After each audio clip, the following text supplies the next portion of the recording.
And of course, on some level, this should have never been a drama in the first place. Agreed. The Democrats won the Senate because the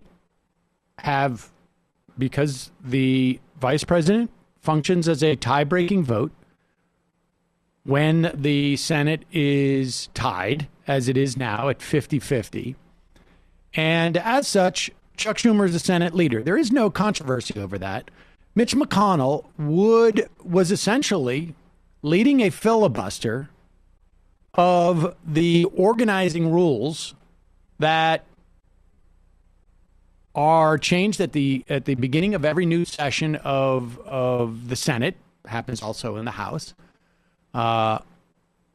And insisted that the new rules, which would have installed Democrats at the head of all the committees,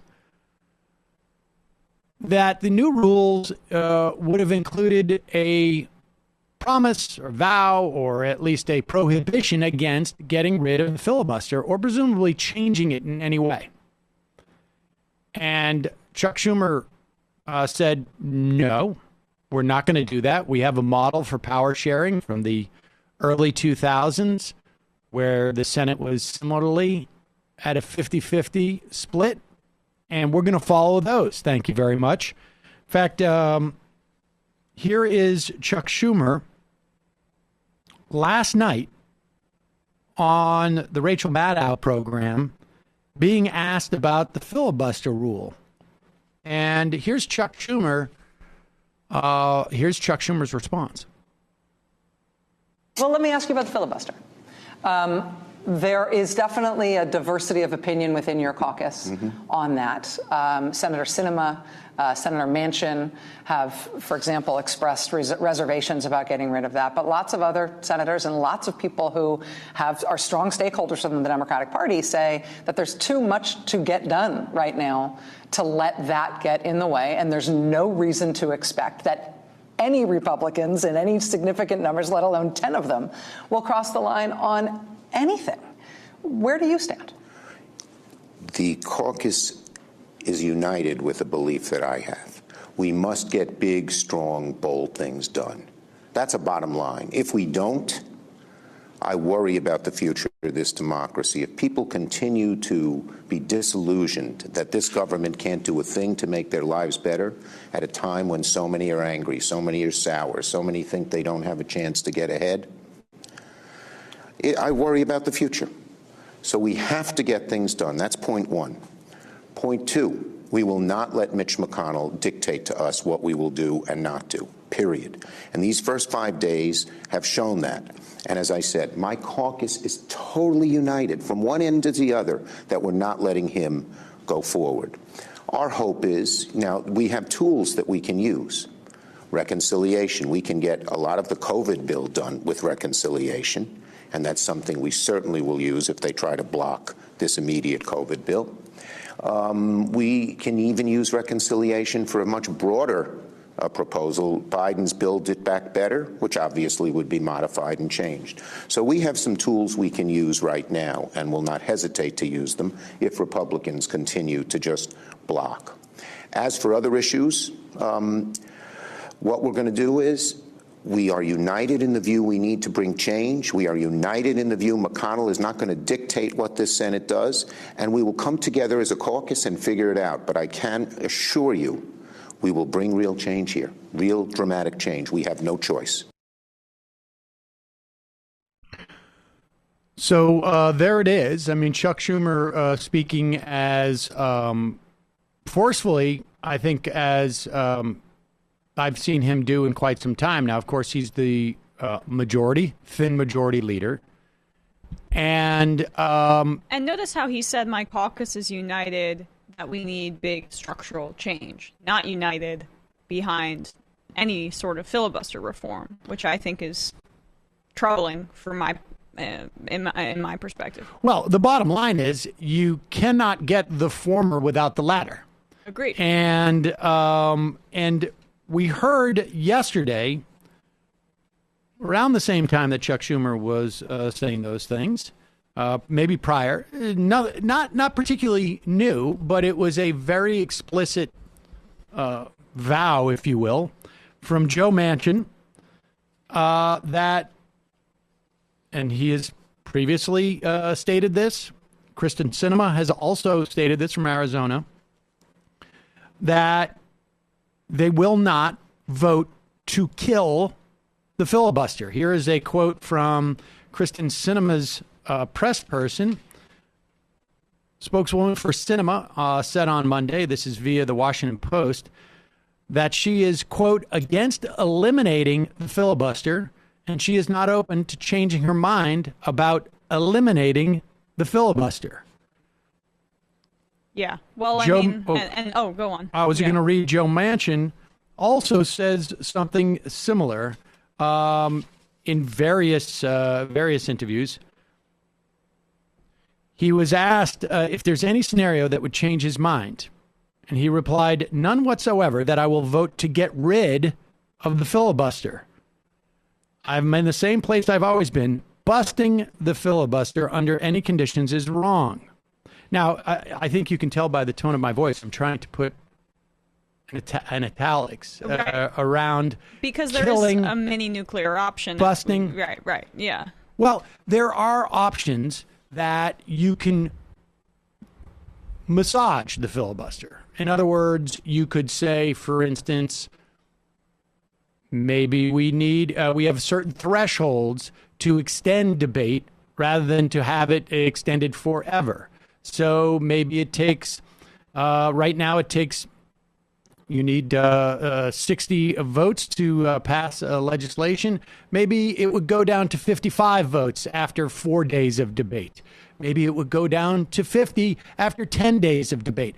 There are various proposals that have always been floated around for reform of the filibuster, and we simply don't know how dedicated Sinema and Manchin are to the filibuster in its current form. But it sounds, at least, like Chuck Schumer is going out on a little bit of a limb here to talk about how unified his caucus is. It certainly sounds like he believes, anyways, that he has the votes to deliver through reconciliation the $1.9 trillion package that Joe Biden has proposed. Which is key. Which is key, at least for immediate relief in this country. And by immediate now, if it was through reconciliation, we are probably looking at the beginning of the first couple of weeks of March.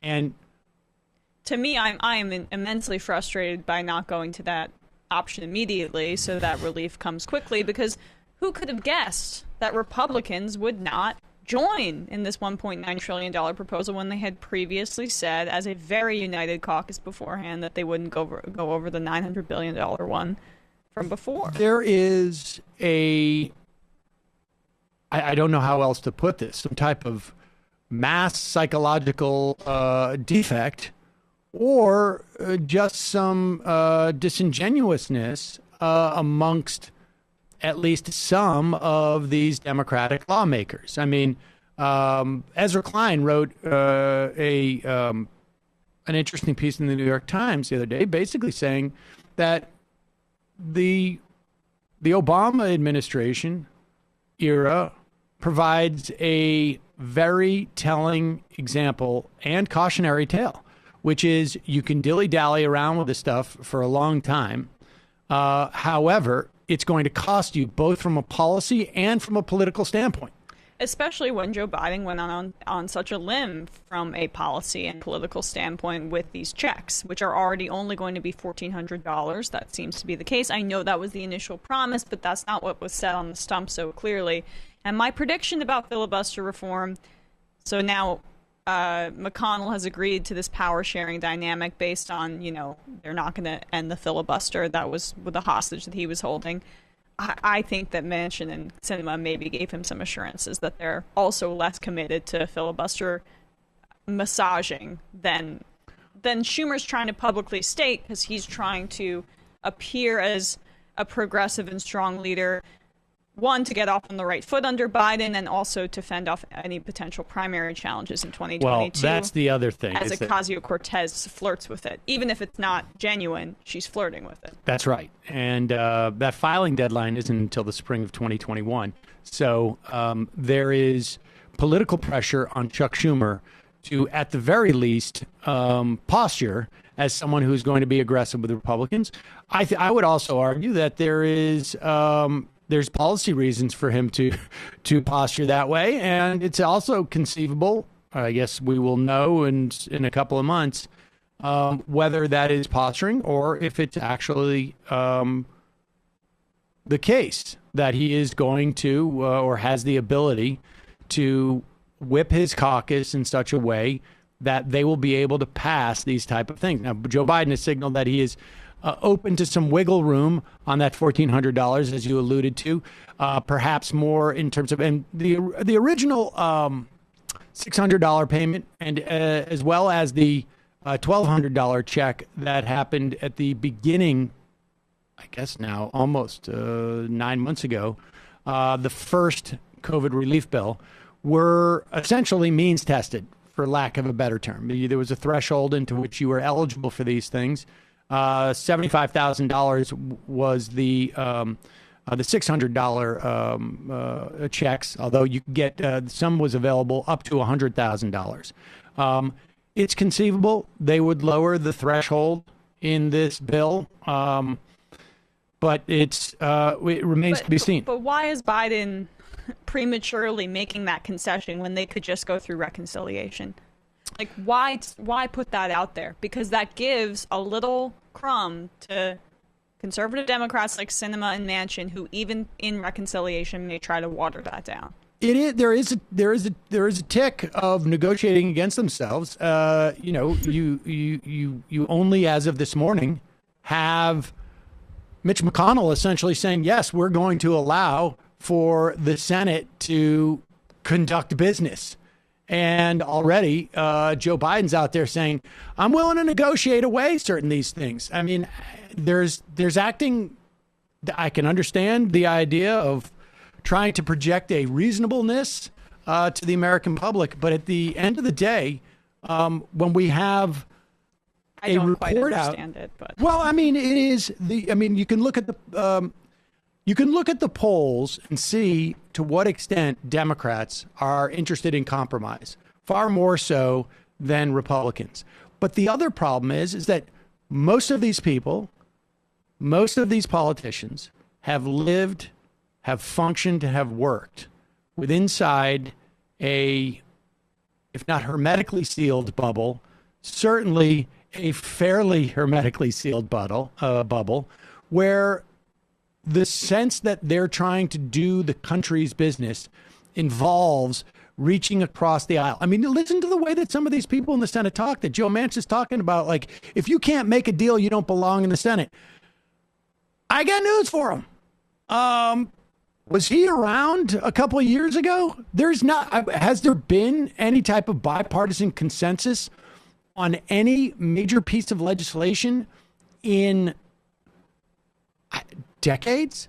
I mean, there were plenty of reporters who pointed this out in terms of, I guess it was, yes, the last one was the authorization for military force. Funding the military, there's always bipartisan consensus, and of course, money to Israel as well. Well, yeah, I mean, there is a series of these things, but they're in terms of, like, let's say domestically then. Well, maybe there might have been some domestic terror legislation, maybe. But the point being is that this is a fantasy, and it is perpetuated by these folks in Washington, and at the behest of very few people. We have record-breaking poverty in the country right now. We have record-breaking new unemployment claims week after week after week after week. And to think that the overriding concern of the American public is consensus is absurd. Pretty sure they'll put their concerns for consensus aside, even if that's the Democratic concern. You already have those people. The people that you need to win over, and the people you need to help too, you need to help everybody. The checks, that will be primary. That's what people will remember, not some vague notion of compromise. It's a fantasy land, as you say.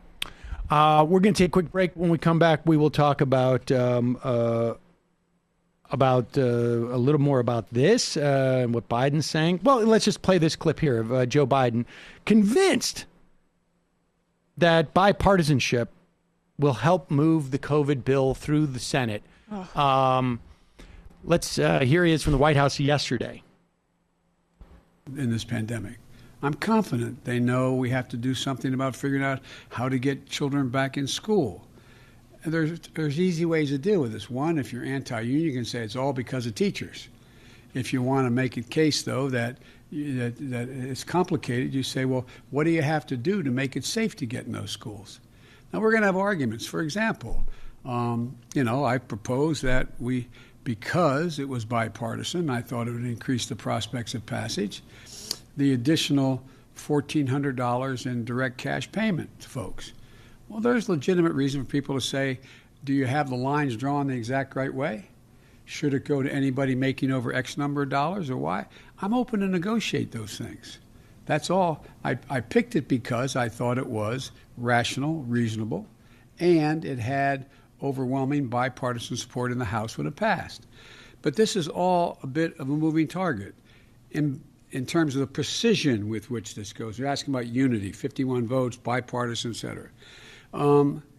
The other piece of this is that the one thing that gives me hope that we're not only going to sort of stay away from the ad hominem attacks on one another is that there is an overwhelming consensus among the major economists at home and in the world that the way to avoid a deeper recession moving in the direction of losing our competitive capacity is to spend money now.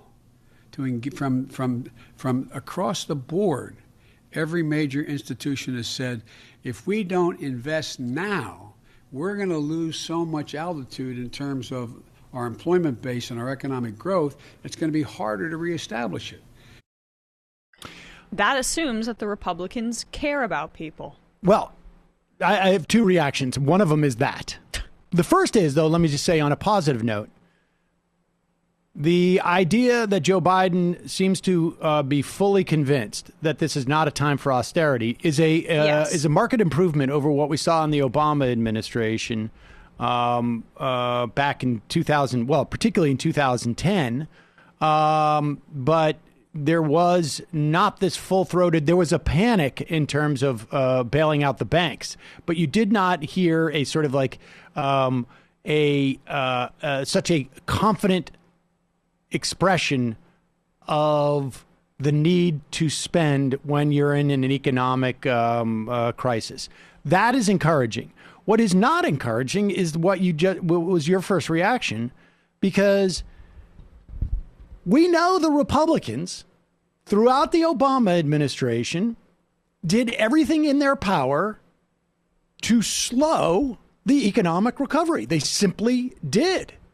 And they obstructed at every turn. And they were pushing austerity. It's true that the Obama administration was too by 2010. But this is, I hope that he's play acting a little bit. Well, that would ignore his entire history as a politician. Yes, there is growth in that area. So that's the one positive that you can take away from this.